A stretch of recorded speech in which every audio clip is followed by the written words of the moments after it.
Hi, hello, welcome.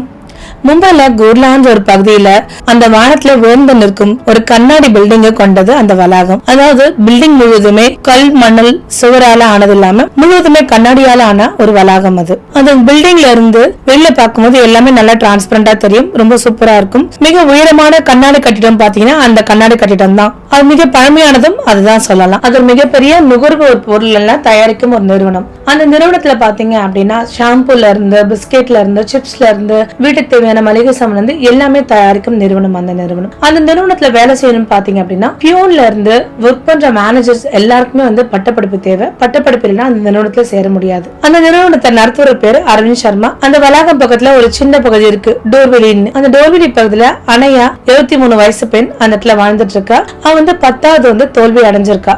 10வது தோல்வி அடைஞ்சிருக்கா. ஆனா அவ ஒரு விஷயம் பார்த்தா அப்படின்னா ரொம்ப உன்னிப்பா கவனிப்பா. ஒரு சின்ன சின்ன விஷயங்கள உன் கண்ணுல உன்னிப்பா இருக்கும். கழுக கண்ணு மாதிரி உன் கண்ணுல எல்லாம் படுது அப்படின்னு நம்ம சொல்லுவோம் இல்லையா, அந்த மாதிரி அவளுடைய கண்ணுல வந்து ஒரு சின்ன சின்ன விஷயங்களும் அவ்வளவு அழகா தெரியும். அவ ஒரு விஷயத்த பார்த்தானா அவ அவ்வளவு உள்நோக்கி அந்த விஷயத்த பார்ப்பா. சில வருடங்களுக்கு முன்பு என்ன பண்றாரு, அவ அப்பா இறந்துடுறாரு. அவளுக்கு வயது 23 ஆகுது. தன் அம்மா வந்து தன் பிழைப்புக்காக என்ன பண்றாங்க, ஒரு தேநீர் கடை வச்சிருக்காங்க. அந்த தேநீர் கடையில வேலை செஞ்சுட்டு இருக்கா. அதாவது அந்த தேநீர் கடையில உள்ள வருமானம் மூலமா என்ன பண்ணலாம், 2 வேளை சாப்பிடலாம், அந்த அளவுக்கு வருமானம் இருக்கு. அம்மாவும் பெண்ணும் அந்த தேநீர் கடையை நல்லபடியா நடத்திட்டே வராங்க. சில நாட்களுக்கு முன்னாடி என்ன ஆகுதுன்னா, அன்னையோட அம்மாவுக்கு நெஞ்சு வலி வந்துருது.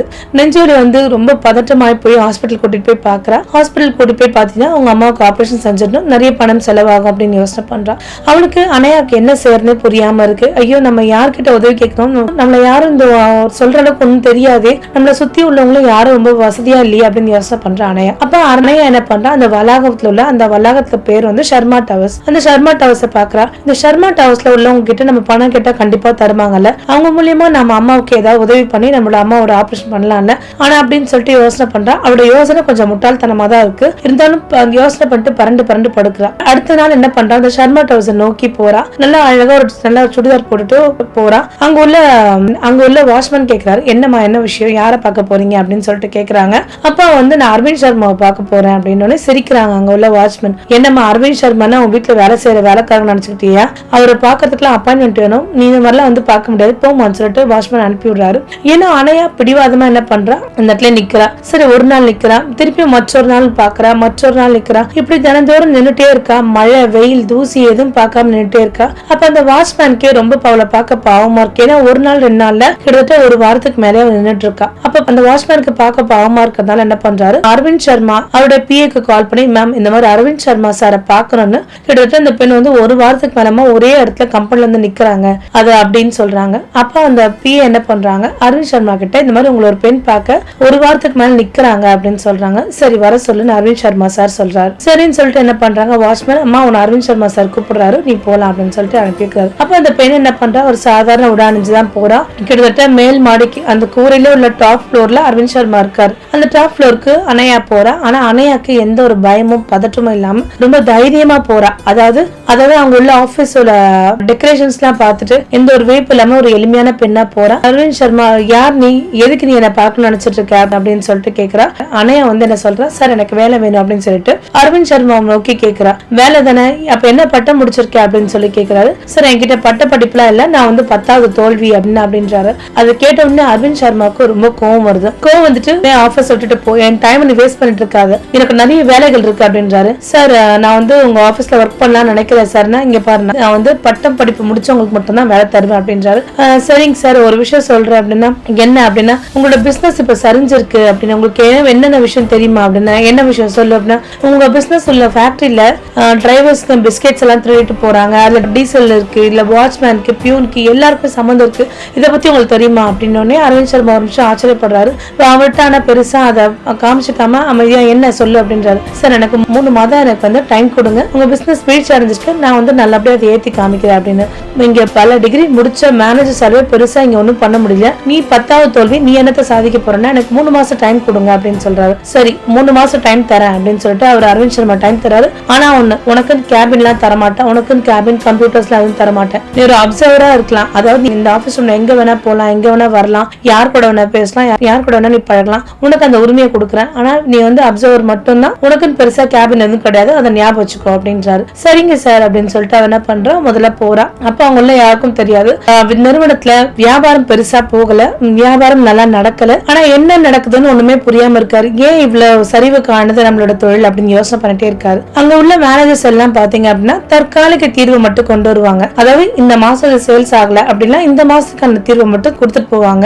அவங்களோட மீட்டிங் முடிஞ்சிடும். அவன் என்ன பண்றா, அங்க உள்ள லெவல்ல 4வது மாடிக்கு போறா. 4வது மாடியில பாத்தீங்க அப்படின்னா மேனேஜர்ஸ் எல்லாருமே ஒரு கோட் சூட் போட்டு நிறைய பேர் பேசிக்கிறாங்க, ஒண்ணுக்கு ஒண்ணு கை குடிக்கிறாங்க, ஒன்னா ஒரு கும்பலா உட்காந்து பேசுறாங்க, எல்லாம் செய்யறாங்க. இதெல்லாம் வந்து ஒரு ஓரமா நின்னுட்டு அணைய கவனிச்சிட்டு இருக்கா. அடுத்து என்ன பண்றா, அடித்தளத்துல போறா. அடித்தளத்துல தொழிற்சாலை இருக்கு. தொழிற்சாலைக்கு போறா. தொழிற்சாலைகள் பாத்தீங்க அப்படின்னா தொழிற்சாலை உள்ள தொழிலாளர்கிட்ட உட்கார்ந்து பேசுறா.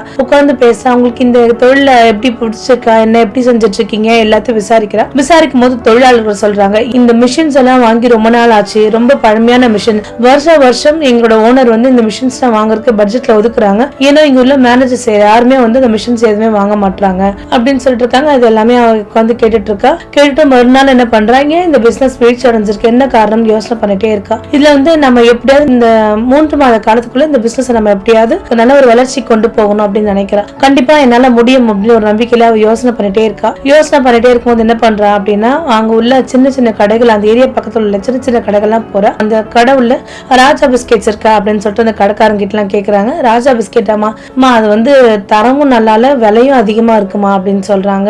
அனையா பிஸ்கெட்னு ஒரு பிஸ்கெட் இருக்குமா, தரமும் நல்லா இருக்கு, விலையும் கம்மியா இருக்கு அப்படின்னு சொல்றாங்க. அவர் என்ன பண்றா, அந்த 2 பிஸ்கெட்டுமே வீட்டுல வாங்கிட்டு வந்து சாப்பிடுறா. வீட்டுல வந்து சாப்பிட்டுட்டு பாத்தீங்க அப்படின்னா அந்த பிஸ்கெட் காட்டிலும் இது கொஞ்சம் டேஸ்ட் வைஸ் கம்மியா தான் இருக்கு, விலையும் அதிகமா தான் இருக்கு அப்படின்னு நினைக்கிறா. சரி, மறுநாள் என்ன பண்றா, போர்ட் மீட்டிங் நடக்குது.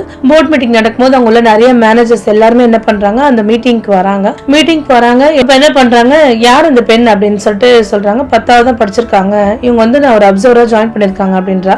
அப்ப அவங்களோட மேனேஜர்ஸ்லாம் பெரிய பொருட்டாவே நினைக்கல. இவ 10வது தான் முடிச்சிருக்கா, இவ என்ன சாதிக்க போறா அப்படின்னு நினைச்சிட்டு இருக்காங்க. இவ அந்த ரூம்ல மற்றவங்க சொல்றது எல்லாமே கேட்டுட்டே இருக்கா. ஆனா இவ பேச வரும்போது எல்லாருமே சிரிச்சாங்க. அப்ப அரவிந்த் சர்மா என்னோட அப்சர்வர், அவ பேசும்போது யாரும் வந்து இடையூறு கொடுக்காதீங்க, அவ என்ன சொல்ல வரான்னு பாருங்க அப்படின்றாரு. அப்ப அங்க உள்ள மேனேஜர்ஸ் 10வது தோல்வி அடைஞ்ச இவங்களுக்கு என்ன தெரிய போகுது அப்படின்னு சொல்றாரு. அப்ப அனையா சொல்றா, கண்டிப்பா நான் 10வது தோல்வி அடைஞ்சிருக்கேன், அது எந்த ஒரு மாற்று கருத்தும் இல்ல. ஆனா எனக்கு வந்து கண்கள் இருக்கு, பொய் எது உண்மை எதுவும் தெரிஞ்சுக்க முடியும். நிறைய பேர் இயந்திரம் வாங்குறோம் சொல்லிட்டு என்ன பண்றாங்க, அந்த மிஷின்ஸ் எல்லாம் வாங்காம அந்த பட்ஜெட்கான அமௌண்ட் மட்டும் எடுத்துக்கிறாங்க அப்படின்னு சொன்னா அந்த ஒர்க்கர்ஸ் எல்லாம் அமைதியாடுறாங்க. அது மட்டும் இல்லாம இங்க எவ்வளவு திருட்டு வேலை நடக்குது தெரியுமா அப்படின்னு சொல்றாங்க. எல்லாருமே அமைதியா அவ சொல்றது கேக்குறாங்க. எல்லாருமே கேக்குறாங்க. இது கொடுத்தோன்னே எல்லாருமே அமைதியா இருக்கிறாங்க. அப்ப அரவிந்த் சர்மாக்கு இங்க ஏதோ நடக்குது அப்படின்றது தெரிஞ்சுக்க முடியுது.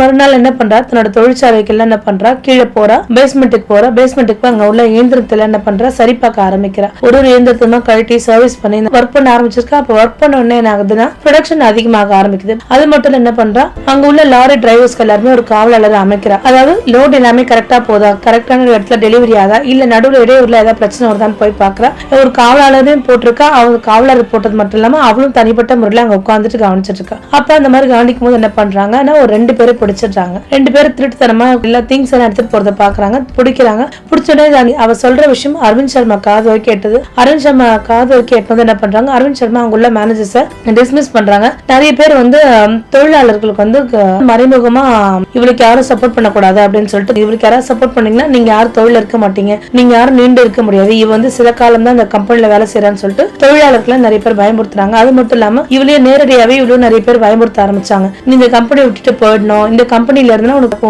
லைஃப் பெரிய ரிஸ்க்ல முடியும் அப்படின்லாம் சொல்றாங்க. ஆனா தன்னோட காதுல எதையுமே அவ பெருசா வாங்காம இந்த கம்பெனி எப்படி முன்னேற்றணும் என்ற எண்ணம் மட்டும் தான் அனையாக்கு இருக்கு. அனையாவை பார்த்து அரவிந்த் சர்மாக்கு போராமையே இருக்கு. இருந்தும் அவருக்கு வந்து தன்னோட ஈகோ வந்து தடுக்குது. அவர்கிட்ட வந்து நீ சொல்றதெல்லாம் கரெக்ட்னு சொல்லிக்கிறதுக்கு அவருடைய ஈகோ தடுக்குது.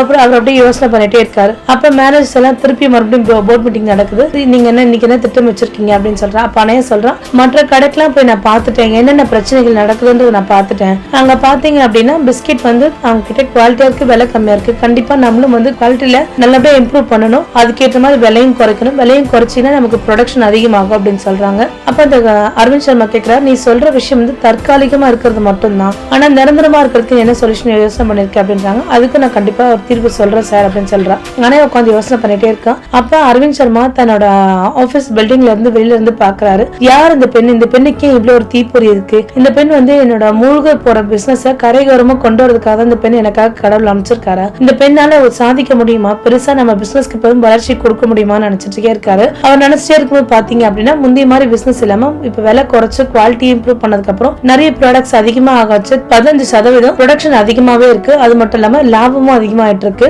அரவிந்த் சர்மாவுக்கு அது நினைச்ச ஒரே சந்தோஷமா இருக்கு. ஆனா அரவிந்த் சர்மா அணையா கிட்ட ஒரு கேள்வி கேட்கிறாரு, நிரந்தரமாகிறதுக்கு என்ன வழி அப்படின்னு சொல்லிட்டு அடுத்த டைம் கேட்கிறாரு. அதுக்கு அவர் சொல்றாரு, கண்டிப்பா சார், நிரந்தரமாகிறதுக்கு நான் ஒரு வழி சொல்றேன். இது என்ன அப்படின்னா, நம்ம வந்து இடைத்தரகர் வச்சிருக்கோம். ஒரு பொருள் போய் நம்ம ஃபேக்டரியில இருந்து தயாரிச்சு நடுவுல போய் கடைக்காரர் செய்யறதுக்கு இடைத்தரகர் வச்சிருக்கோம். இடைத்தரகர்னால என்ன ஆகுதுன்னா, அந்த பொருள் போய் அவங்க கைக்கு டெலிவரி ஆகிறதுக்கு குறிப்பிட்ட சமயத்துல போய் டெலிவரி ஆகாம நாட்கள் அதிகமா எடுக்குது. நாட்கள் அதிகமா எடுத்தோடனே என்ன பண்றாங்க, நம்மளோட போட்டியாளர் இருக்காங்களே அவங்களுக்கு ஒரு வாய்ப்பா அமைஞ்சிருது. அதனால என்னன்னா, அவங்க பொருள் ஆர்டர் பண்ண உடனே அவங்க கைக்கு சீக்கிரமா வர மாதிரி இடைத்தரகர் இல்லாம நம்மளே நேரடியா கடைக்காரர் செய்யறதுக்கு இது பண்ணலாம் சார் அப்படின்றாங்க.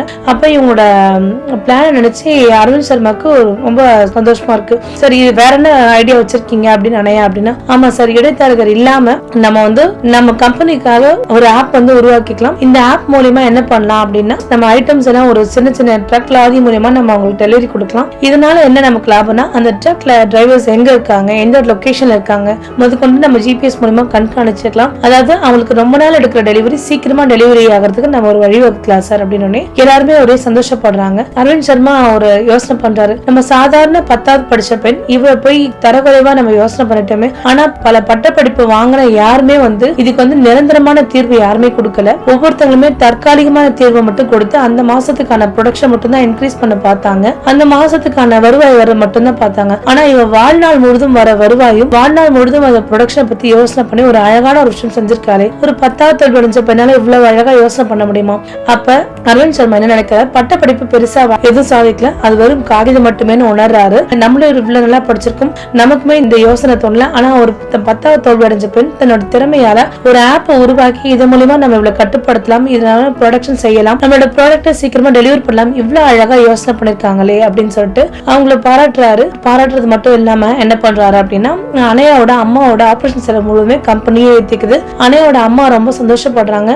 அணையா சொல்ற அம்மா கிட்ட, அம்மா நமக்கு ஒரு விஷயம் செய்யணும்னு தோணுச்சுன்னா நமக்கு மிகப்பெரிய விஷயம் என்ன தேவைன்னா தைரியமா. நம்ம தைரியம் இருந்தா எதையுமே சாதிச்சிடலாம். நான் அன்னைக்கு பிடிவாதமா வந்து அரவிந்த் சர்மாவை பார்க்கணும்னு ஒரு பிடிவாதம் தைரியம் இருந்ததால்தான் இன்னைக்கு என் வாழ்க்கையை எழுதுற சாதிக்க முடிஞ்சுன்னு சொல்லிட்டு தன் அம்மாட்ட சொல்றா. தன் அம்மா அவளை நினைச்சு ரொம்ப சந்தோஷப்படுறாரு. அது மட்டும் இல்லாம அணையாவை தன்னோட கம்பெனி அட்வைசராக ஒரு ப்ரமோஷன் கொடுக்கறாரு. ப்ரமோஷன் கொடுத்து இங்க உள்ள எல்லாரையும் கூப்பிடுறாரு, மேனேஜர்ஸ் எல்லா மேனேஜர்ஸும் கூப்பிடுறாரு.